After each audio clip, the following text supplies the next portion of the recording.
নমস্কাৰ নতুন এটা ভিডিঅ'লৈ আপোনালোকক পুনৰ স্বাগতম জনাইছোঁ। আজিৰ ভিডিঅ'ত আপোনালোকে অৰুণোদয় ফৰ্মখন কিদৰে ফিল আপ কৰিব, ক'ত লাভ কৰিব, কি ডকুমেণ্ট আপোনালোকে লগত দিব লাগিব, যিসকলে পাই আছে তেওঁলোকে কি কৰিব লাগিব আৰু নতুনকৈ পাবলৈ আপোনালোকে কি কৰিব লাগিব, সকলো তথ্য দিবলৈ চেষ্টা কৰিম আজিৰ এইটো ভিডিঅ'ত। ভিডিঅ'টো চাই যদি অলপ উপকৃত হয় চেনেলটো ছাবস্ক্ৰাইব কৰিবলৈ নাপাহৰিব। অলৰেডি মুখ্যমন্ত্ৰী ডাঙৰীয়াই ঘোষণা কৰিছেই সকলো অঞ্চলতে আপোনালোকৰ গাঁও সভা পতা হ'ব। সেই গাঁও সভাত আপোনালোক উপস্থিত থাকিব লাগিব। সেই গাঁও সভাৰ পৰাই আপোনালোকৰ যোগ্য প্ৰাৰ্থীসমূহ নিৰ্বাচন কৰা হ'ব অৰুণোদয় 3.0ৰ বাবে। যিসকলে অলৰেডি পাই আছে তেওঁলোকেও সেই গাঁও সভাত অংশগ্ৰহণ কৰিব লাগিব আৰু নতুনকৈ যদি আপোনালোকে অৰুণোদয় লাভ কৰিব বিচাৰে তেনে ক্ষেত্ৰতো আপোনালোকে সেই গাঁও সভাত অংশগ্ৰহণ কৰিব লাগিব। সকলো অঞ্চলতে গাঁও সভা অনুষ্ঠিত হৈ আছে। 28 তাৰিখলৈকে গাঁও সভাসমূহ অনুষ্ঠিত হ'ব। আপোনালোকৰ অঞ্চলত অনুষ্ঠিত হৈছে নে নাই হোৱা সেইটো আপোনালোকে নিশ্চয় খবৰ ৰাখিব। তাৰপাছত ইয়াত আপোনালোকৰ কোনসকলে পাব কোনসকলে নাপায় গোটেইখিনি মেনশ্যন কৰি দিয়া হৈছে। লিংকটো মই ডেছক্ৰিপশ্যনত দি দিম, তাত গৈ আপোনালোকে ডাউনলোড কৰি চাব পাৰিব। গোটেইখিনি ইয়াতে ডিটেইলছত আপোনালোকে পাই যাব, কোনসকলে পাব কোনসকলে নাপায় সম্পূৰ্ণ তথ্য ইয়াত দিয়া হৈছে। আৰু আপোনালোকক বহুতে সুধি আছিলে যে কি ডকুমেণ্ট লাগিব, ফৰ্ম দিব নেকি, গোটেইখিনি তথ্য দিম।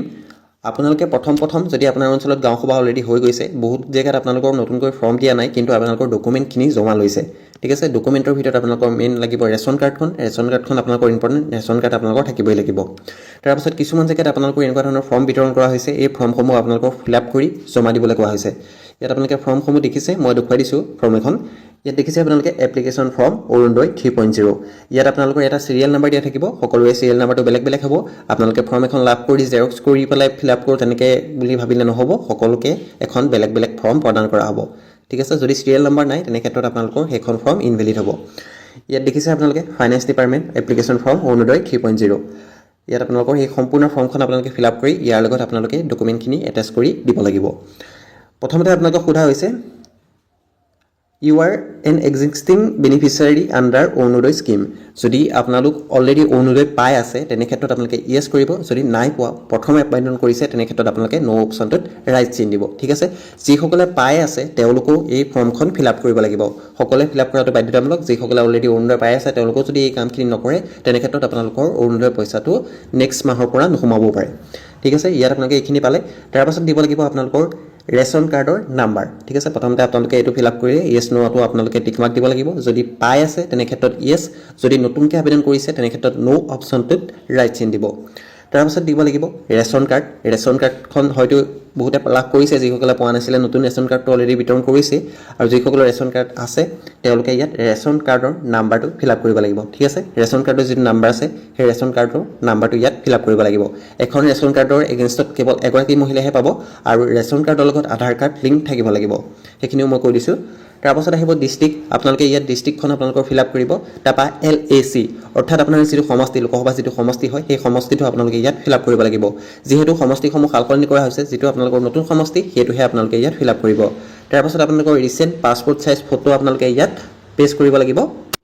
বেছি পুৰণি ফটো আপোনালোকে ইয়াত নলগাব, এখন ৰিচেণ্ট পাছপোৰ্ট চাইজ ফটো আপোনালোকে তাত লগাব। তাৰপাছত দিয়া হৈছে applicant first name, middle name, last name. যদি আপোনাৰ প্ৰথম নেমটো দিব, তাৰপাছত যদি আপোনাৰ কেনেবাকৈ মিডল নেম আছে মিডল নেম দিব, যদি নাই সেই বক্সটো খালী ৰাখিব। তাৰপৰা লাষ্ট নেমত যিটো আপোনাৰ উপাধি টাইটেল সেইটো ফিল আপ কৰিব। তাৰপাছত CO, WO বা DO বা মানে care of, wife of, daughter of এইখিনি আপোনালোকে ফিল আপ কৰি ল'ব। হাজবেণ্ডৰ নাম দিব পাৰে, আপোনাৰ দেউতাকৰ নাম দিব পাৰে। তাৰপাছত আপোনালোকে জেণ্ডাৰটো চিলেক্ট কৰিব লাগিব। জেণ্ডাৰ ইনটো আপোনালোকৰ ফিমেলে থাকিব, অৰুণোদয় স্কিমটো কেৱল মহিলাসকলৰ বাবেহে। তাৰপাছত দিব লাগিব ডেট অফ বাৰ্থ, আপোনাৰ আধাৰ কাৰ্ড পান কাৰ্ডত যিটো ডেট অফ বাৰ্থ আছে সেইটো আপোনালোকে ফিল আপ কৰিব, ঠিক আছে। ডকুমেণ্টত যিটো আছে ডকুমেণ্টৰ নাম যিদৰে আছে তেনেদৰে আপোনালোকে ফিল আপ কৰিব। এড্ৰেছ ডিটেইলছত প্ৰথমতে ব্লকটো ফিল আপ কৰিব লাগিব। তাৰপাছত গাঁও পঞ্চায়ত বা ৱাৰ্ড নংটো ফিল আপ কৰিব লাগিব। তাৰপাছত আপোনালোকৰ গাঁওখনৰ নাম, locality, mobile number, house number, police station এই গোটেইখিনি ডিটেইলছ আপোনালোকে ফিল আপ কৰিব লাগিব। বক্সটো বাহিৰত আপোনালোকে ফিল আপ নকৰিব, বক্সটোৰ ভিতৰতে কেপিটেলত গোটেইখিনি ধুনীয়াকৈ ফিল আপ কৰিব।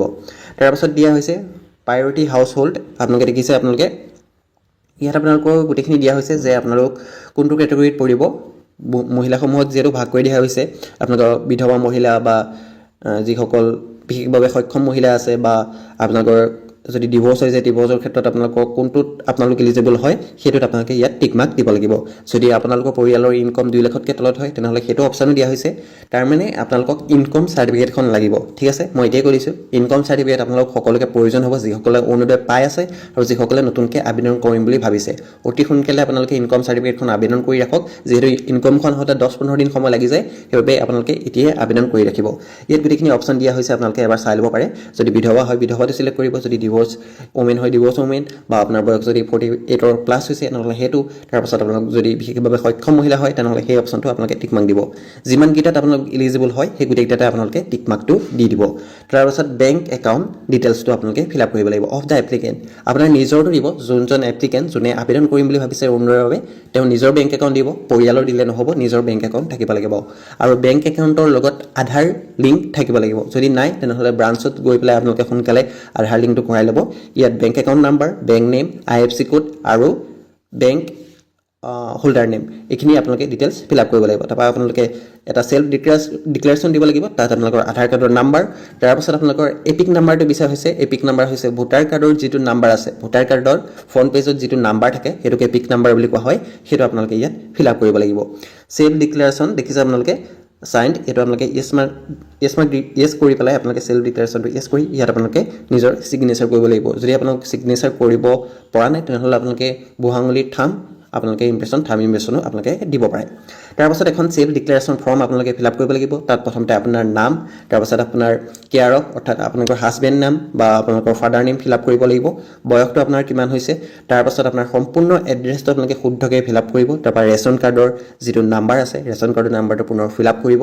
তাৰপাছত আপোনালোকৰ লাষ্টত আপোনালোকৰ beneficiary name beneficiary signature that place এই গোটেইখিনি আপোনালোকে ফিল আপ কৰিব লাগিব ডিক্লেৰেশ্যনত আপোনালোকৰ গোটেইখিনি ইনফৰমেশ্যন দিয়া হৈছে কোনসকলে নাপায় সেই গোটেইখিনি ইনফৰমেশ্যন দিয়া হৈছে কি ডকুমেণ্ট লাগিব গোটেইখিনি ইনফৰমেশ্যন দিয়া হৈছে এবাৰ আপোনালোকে ভালদৰে চাই ল'ব ইয়াত গোটেইখিনি আপোনালোকৰ ৰুল ৰেগুলেশ্যনখিনি আপোনালোকক দি দিয়া হৈছে এইখিনি এগেইনষ্টত আপোনালোকে গৈ আবেদন নকৰিব আবেদন কৰিলে পাছত আপোনালোকৰ নিজৰে অসুবিধা হ'ব ইয়াত আপোনালোকৰ beneficiary name signature that place এইখিনি আপোনালোকে দি দিব এই গোটেইখিনি ফিল আপ কৰাৰ পাছত ইয়াৰ লগত আপোনালোকে ডকুমেণ্ট এটাচ কৰিব লাগিব ডকুমেণ্টত প্ৰথম আহিব আপোনালোকৰ ৰেচন কাৰ্ড আপোনালোকৰ থাকিব লাগিব তাৰপাছত আহিব ইনকম চাৰ্টিফিকেট লাগিবই যিহেতু 2 লাখতকৈ তলত যিসকলে লাভ কৰিব বাৰ্ষিক আয় তেওঁলোককহে অৰুণোদয় স্কিমটো প্ৰদান কৰা হ'ব তাৰপাছত আপোনালোকৰ আধাৰ কাৰ্ড বেংক পাছবুকৰ লগত আপোনালোকৰ যিটো আধাৰ কাৰ্ড আছে সেইটো লিংক থাকিব লাগিব এই ডকুমেণ্টখিনি আপোনালোকে লগত গাঁঠি দিব লাগিব ঠিক আছে আজি ভিডিঅ'টো ইমান আছিল ভিডিঅ'টো চাই যদি অলপ উপকৃত হৈছে চেনেলটো ছাবস্ক্ৰাইব কৰিবলৈ নাপাহৰিব আৰু আপোনালোকে খবৰ কৰি ৰাখিব যে আপোনালোকৰ অঞ্চলত গাঁও সভাখন কেতিয়া অনুষ্ঠিত হ'ব